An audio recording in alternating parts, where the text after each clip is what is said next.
દહેગામના બહિયલ ગામે બબાલના મુદ્દે દુકાનને ટાર્ગેટ કરવામાં આવ્યું તો વિવાદિત પોસ્ટના મુદ્દે કોઈ ફરિયાદ આવી નથી. ફરિયાદ આવશે તો પગલાં લેશું. પોલીસે લોકોને રોકતા પોલીસ પર પથ્થર ફેંક્યા.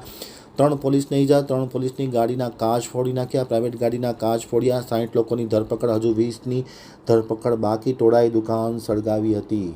ગાંધીનગર આમતક ન્યૂઝ બ્યુરોમાંથી જે.કે. પટેલનો એક વિસ્તૃત અહેવાલ. દહેગામના બહિયલ ગામે બબાલના મુદ્દે રવિ તેજા વાસીમ શેઠીએ મહત્વની જાહેરાત કરી છે. ગઈકાલે 11 વાગે ગામમાં બનાવ બન્યો હતો. મુસ્લિમ લોકો ભેગા થયા હતા. દુકાનને ટાર્ગેટ કરવામાં આવ્યો હતો. ટોળાએ 2 દુકાનો સળગાવી અને બીજી 2 દુકાનો બાજુમાં હતી તે સળગી ગઈ. 60 લોકોની ધરપકડ કરી છે. 20ના નામ ખુલ્યા છે જેની આજ ધરપકડ થશે.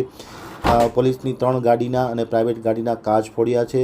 દુકાન સળગાવી. નજીકમાં ગરબા ચાલતા હતા ત્યાં પણ ટોળાએ પથ્થરમારો કર્યો છે. પોલીસે રોકતા પોલીસ પર પણ પથ્થર ફેંક્યા હતા જેમાં 3 પોલીસ કર્મચારીને વાગ્યું છે. વિવાદિત પોસ્ટના મુદ્દે કોઈ ફરિયાદ આવી નથી. ફરિયાદ આવશે તો પગલાં લેશું તેવી જાહેરાત પોલીસ વડાએ કરી છે. ગઈકાલે રાત્રે લગભગ 11 વાગ્યાની આસપાસ દહેગામ તાલુકાના બહિયલ ગામમાં મુસ્લિમ જ્ઞાતિના લોકો એકઠા થયા અને સૌપ્રથમ તો એક એચ.કે. પટેલના દુકાનમાંથી સામાન બહાર કાઢીને સામાન જલાવવામાં આવ્યો અને પછી આ ટોળા ભેગા થઈને હિન્દુ વિસ્તાર ઉપર પથ્થરમારી કરવામાં આવેલ. આ પથ્થરમારામાં 2-3 લોકોની નાના મોટા ઈજા થઈ અને 2-3 દુકાનો પણ સળગાવવામાં આવેલ. એની વિરુદ્ધ 307, 436 આઈપીસી પુરાણી અને BNS 109 અંતર્ગત ગુના દાખલ કરવામાં આવેલ અને 60 અક્યુઝડ અત્યાર સુધી ધરપકડ કરવામાં આવેલ છે અને 21 નામ પોલીસ પાસે છે. એની આ ધરપકડ કરવા માટે પોલીસ કાર્યવાહી હાથ ધરવામાં આવેલ. હાલ પરિસ્થિતિ શાંતિ છે. કલ રાત 12 વાગ્યાથી આજ સુધી પોલીસ કાફલા 200થી ઉપર કાફલા બંદોબસ્તમાં તૈનાત છે.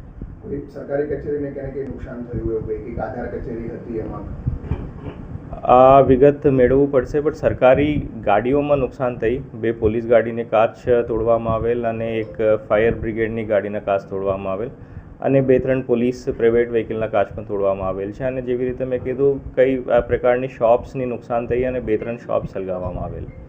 એક વિષય એવો આવે છે કે આ ઘટનામાં એટલે કે સોશિયલ મીડિયા પર પોસ્ટ મૂક્યા પછી ગરબા ચાલતા હતા અને ગરબામાં જ આ લોકોએ જઈને ત્યાં હુમલો થયો છે. એ પ્રકારે એક સ્થાનિકે પણ કહ્યું કે 3 બાજુથી આ લોકો અંદર ઘૂસ્યા હતા. જો ગરબાની આપ વાત કરો છો, પટેલ વિસ્તારમાં ગરબા થતી હતી અને આ દુકાન બહુ નજીક હતા પટેલ વિસ્તારથી. પહેલે દુકાન ઉપર હુમલો થયો, પછી આ લોકો પથ્થરમારા વડે હિન્દુ એરિયા તરફ ગયા. હિન્દુ એરિયા સ્ટાર્ટિંગ પોઈન્ટમાં જ ગરબા હતી તો ગરબા ઉપર પણ કંઈ પથ્થર પડ્યા અને હિન્દુઓ તરફથી પણ રિટેલિએટ કરવામાં આવેલ છે. એને પણ પોલીસ આઈડેન્ટિફાઈ કરી રહ્યા છે.